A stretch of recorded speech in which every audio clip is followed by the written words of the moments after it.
Magandang araw sa inyong lahat. Ako po si Antonio Beabolok na nagmumula sa Grade 9 Mingo. Ang itatalakay ko po ngayon ay tungkol sa No Limit ang Iri, Kabanata 1 at 2. Kabanata 1, Isang Handaan.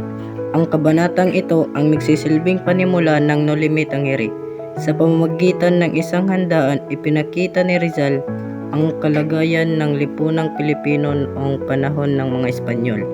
Makikita rito na kahit Pilipino si Kapitan Tiago, mas pinapahalagahan pa rin niya ang mga Espanyol, lalo na ang mga pari. Ipinakita rin ang mga mapanlait na pagtingin ni Padre Damaso sa mga Indiyo na sumisimbolo sa pang-aabuso ng simbahan. Bukod dito, lumitaw ang hidwaan sa pamagitan ng simbahan at pamahalaan na nagpapakita ng kawalan ng pagkapantay-pantay at hostisya noong panahong iyon. Sa kabuuan, ginamit ni Rizal ang handaan upang ilantad ang mga suliraning panlipunan sa kolonyal na Pilipinas.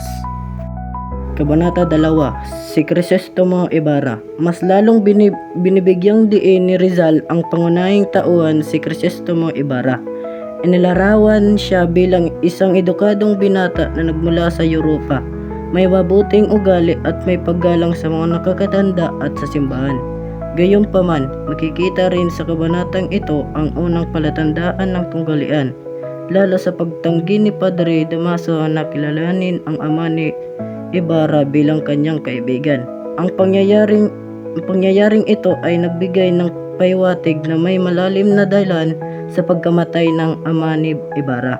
Ipinakita rin ang pagkakahiwalay ni Ibarra sa lipunan, sapagkat kahit siya ay may pinag-aralan, nanatili pa rin ang diskriminasyon laban sa mga Pilipino.